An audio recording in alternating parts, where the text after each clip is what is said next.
No vídeo de hoje a gente vai conversar sobre alguns livros que fizeram muito sucesso no passado.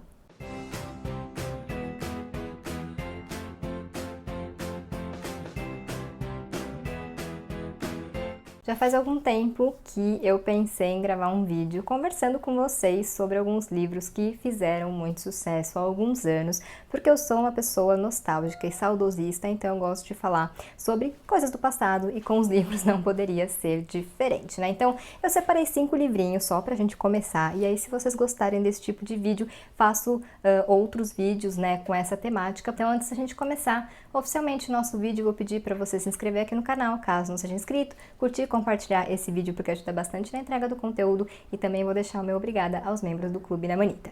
Bom, então é o seguinte, separei, como eu falei, 5 livrinhos. Vou falar o ano, né, em que eles estiveram em alta e vou falar na minha humilde opinião, porque eu acho que esses livros fizeram tanto sucesso. Então, só lembrando aqui, eu comecei a ler, né, realmente, assim, gostar de ler em 2005, quando eu tinha 17 anos, e naquela época eu só lia Tiklit, né, e Young Adults e tal. E não tinha também muita variedade de livros aqui no Brasil como a gente tem hoje, né? Hoje a gente vive num paraíso literário que eu acho que as pessoas mais jovens ou as pessoas que começaram a ler depois não têm noção, né, da variedade, da diversidade que a gente tem aqui hoje no nosso mercado editorial. E aí, de 2005 até 2013, eu tinha momentos de ler muito e momentos que eu parava completamente de ler e ficava meses sem ler e depois pegava um livro e aí engatava um atrás do outro. Mas sempre meio que nesse nicho, né, nesse gênero literário. Aí, em 2011, eu tive uma fase de ler um pouco mais e de ler algumas coisas um pouquinho diferentes do que eu estava acostumada. E é em 2011 que a gente vai começar a falar, né, desses livros hypados. E o primeiro será o livro Um Dia, do David Nichols, que eu sei que é um livro que divide opiniões, mas que eu sempre defendo, né? Eu acho que o hype desse livro aconteceu, começou mais ou menos ali em 2011 por causa do filme da adaptação com a Anne Hathaway, né? Que foi bem comentado na época, e depois que teve a adaptação, o filme fez um certo sucesso e aí o pessoal começou a procurar o livro. Então acho que em 2011 começou e durou aí 2012 até um pouquinho de 2013. Esse livro eu acho que ele fez sucesso porque ele é um pouco diferente, né, por ser um romance epistolar. Claro que a gente já tinha visto outros romances epistolares, né, que são narrados no formato de cartas, e hoje em dia a gente vê muito também. Mas naquela época ainda era um formato um pouco menos conhecido, assim, entre os leitores, um pouco menos explorado na literatura contemporânea, né? Então acho que Um Dia veio aí com essa premissa e acabou conquistando muitos leitores, e como eu falei, também teve o filme, e o filme com certeza sempre ajuda muito a popularizar um livro, né? E aqui é uma história de amor, mas a gente tem também alguns elementos que fogem um pouco daquele romance que naquela época talvez os leitores de livros que não eram de alta literatura, né, estivessem acostumados. Então isso acho que também contribuiu para que Um Dia fizesse bastante sucesso. Como eu falei, eu amo, mas eu confesso que eu sempre tive medo de reler esse livro e não amar tanto, né? O Dexter, que é um dos protagonistas, é um personagem que eu acho que hoje eu não conseguiria suportar. Então, deixa assim, um livro que expandiu meus horizontes, começou, né, a expandir os meus horizontes literários. Então, apesar dessas ressalvas, será que a gente pode falar assim? Enfim, desse medo de um dia reler e não gostar, sempre vai ser um livro muito querido por mim e que eu vou guardar com muito carinho. Então, Um Dia, abrindo essa lista, e o próximo da minha lista também é de 2011, que, como eu falei, foi um ano que eu li bastante, então eu fiquei bem por dentro, né, do que estava rolando no cenário literário. E um livro que fez muito sucesso foi Ana e o Beijo Francês, da Stephanie Perkins. Eu até hoje amo esse livro, e toda vez que eu falo sobre ele aqui no canal eu mostro a minha edição importada, porque eu não suporto essa capa. Mas hoje eu trouxe essa capa aqui pra vocês verem se vocês lembram também, né, desse livro que fez sucesso demais lá em 2011. Bom, ele é um típico young adult, que traz algumas questões ali um pouquinho mais, né, ardilosas e tal. Isso em comparação com o Young Adults de épocas anteriores a essa, né?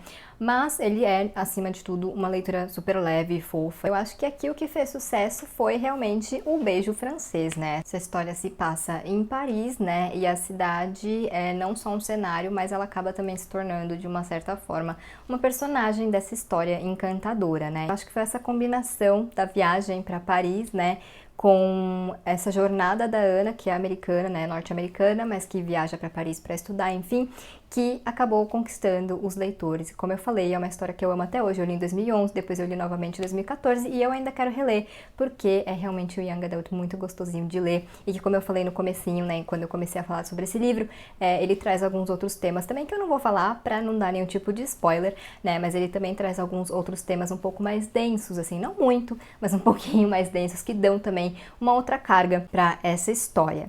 Depois nós vamos para 2013 com O Extraordinário, da R.J. Palacio, que foi um livro que fez muito sucesso e até hoje é muito lembrado, né, pelos leitores, porque ele ficou muitos anos aí fazendo um sucesso, né, eu acho que ele ficou uns bons 3 anos aí meio que no hype. Eu li em 2013, né, talvez ele até tenha começado um pouco antes, mas eu li em 2013 e aí ele entrou no meu radar e ele fez muito sucesso, eu acho, porque ele é uma história muito sobre empatia.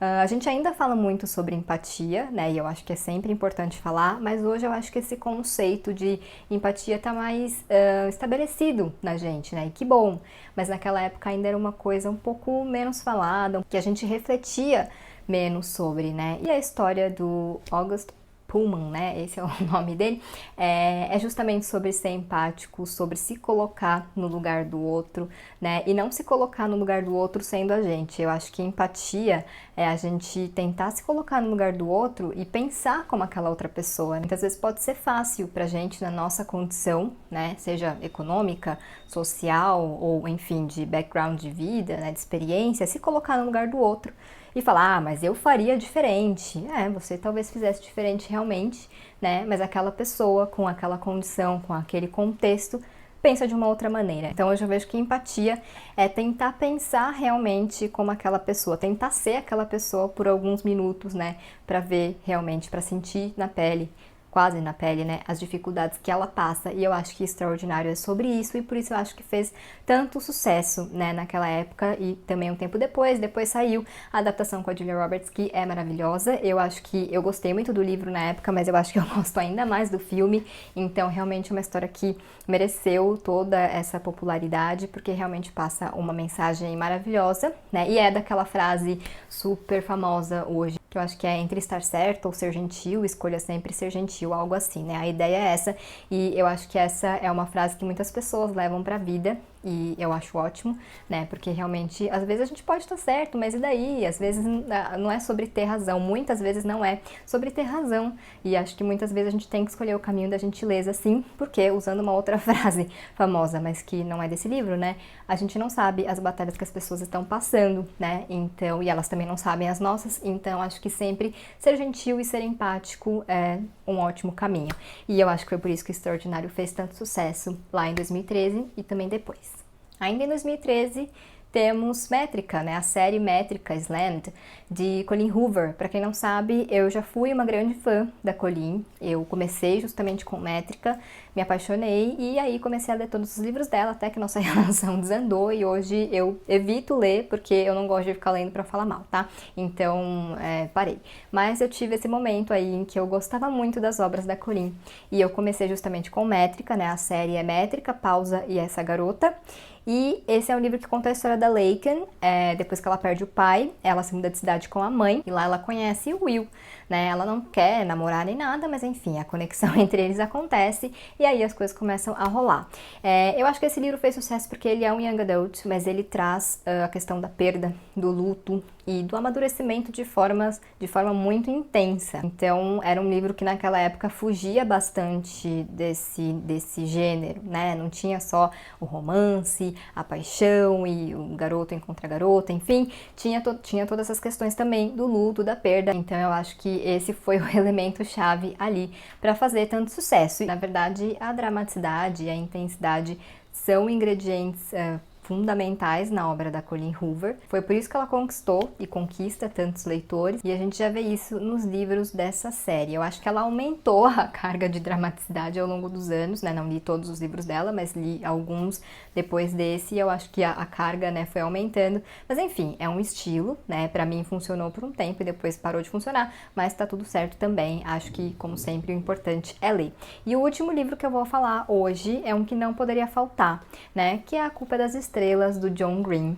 Bom, esse livro aqui também foi, acho que começou no fim de 2012, né, e aí em 2013 realmente, né, estourou. Geralmente esses hypes vêm dos leitores gringos, né, dos leitores de outros países, acima de tudo norte-americanos, né, estadunidenses, e aí a gente começa a ver o pessoal falar lá, e aí quando chega aqui a gente também quer ler, né, então acho que realmente começou em 2012, quando esse livro foi lançado, e em 2013 fortíssimo aqui no Brasil. Eu li, acho que no começo de 2013, e fui do time que amou John Green, que virou fã, né, que depois fui ler todos os outros livros dele que já tinham publicados. Esse na época era o último, né, era o mais recente, e como eu falei, me apaixonei. É importante lembrar que o John Green tinha um canal no YouTube, não sei se ele ainda tem, com o irmão dele, né, não sei se era Nerd Fighters ou Don't Forget to Be Awesome, mas enfim, era um canal grande, eles tinham, eu sei que os Nerd Fighters eram os fãs deles, né, eles se intitulavam Nerd Fighters, então já tinha esse público, né, mas claro que com o lançamento de A Culpa das Estrelas, esse público dobrou, né, o público do John Green realmente dobrou, e depois em 2014 veio a adaptação que fez muito sucesso, né, então realmente virou um fenômeno. Acho que é super fácil entender porque A Culpa das Estrelas fez sucesso. O primeiro fator é a questão lágrimas, né, eu acho que todo livro que faz as pessoas chorarem e sofrerem muito sempre chama a atenção, né, e esse aqui foi um deles. Eu realmente derramei várias lágrimas, né, e depois eu reli em 2014? Não, 2015, eu acho, e chorei tudo de novo, e é um livro que eu ainda quero reler, porque eu realmente tenho um carinho enorme por essa história. Mas enfim, além desse fator lágrimas, também tem aqui um elemento muito inovador para a época, né, que era falar da vida de uma garota que tinha sido diagnosticada com um câncer, né, esse não era um tema que a gente via muito abordado na literatura young adult, mas combinada a essa temática aí mais delicada, mais densa, né, tem também, né, o senso de humor do John Green, que é um humor bem ácido, né, ele também gosta muito de trazer elementos, assim, um pouco mais, como é que eu posso falar, intelectuais para as histórias dele. Então aqui, se não me engano, ele fala sobre Sísifo, ele fala também sobre termos de tragédia grega, enfim, acho que se a minha memória não falha, tem esses elementos, e isso é uma coisa recorrente na obra do John Green, né, dele trazer essas coisas um pouco mais intelectuais, um pouco mais eruditas, né, para essa literatura contemporânea e young adult. Então, eu acho que toda essa combinação aí de fatores, né, lágrimas, trazer essa questão